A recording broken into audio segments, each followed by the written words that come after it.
ആമേൻ ആമേൻ. യേശുവിൻ്റെ ഏറ്റവും പ്രിയമുള്ള കുഞ്ഞെ, പ്രഭാഷകന്റെ പുസ്തകം 10-ാം അധ്യായം 12-ാം വാക്യം.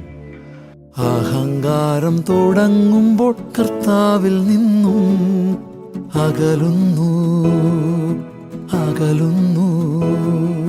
ഹൃദയം അവന്റെ സൃഷ്ടാവിനെ പരിത്യജിച്ചിരിക്കുന്നു പരിത്യജിച്ചിരിക്കുന്നു. പ്രഭാഷകൻ 10-ാം അധ്യായം 12-ാം വാക്യം. അഹങ്കാരം തുടങ്ങുമ്പോൾ, അഹങ്കാരം ആരംഭിക്കുമ്പോൾ, അഹങ്കാരത്തിൻ്റെ ചിന്ത മുളയെടുക്കുമ്പോൾ തന്നെ കട്ട് ഓഫ് കർത്താവിൽ നിന്ന് അകലുന്നു. ഹൃദയം ആ നിമിഷം തൻ്റെ സൃഷ്ടാവിനെ പരിത്യജിക്കുന്നു. അഹങ്കാരം കൊണ്ട് ഒന്നും സംഭവിക്കില്ല എന്നാണ് നമ്മുടെ വിചാരം. നമ്മുടെ ചിന്ത മാത്രമാണെന്നും അഹങ്കാരം കൊണ്ടും കാര്യമായിട്ട് എന്ത് സംഭവിക്കാനാണെന്ന് നാം കരുതുന്നു. ബൈബിൾ പറഞ്ഞു തരിക, അഹങ്കാരത്തിൻ്റെ തുടക്കത്തിൽ കട്ട് ഓഫാണ് കർത്താവിൽ നിന്ന്.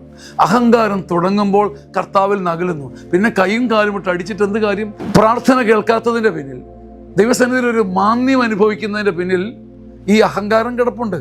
That we are cut off from God. ദൈവസന്നിധിയിൽ നമ്മൾ അകന്നിരിക്കുകയാണ്. അഹങ്കാരം തുടങ്ങുമ്പോൾ കർത്താവിൽ നിന്ന് അകലുന്നു.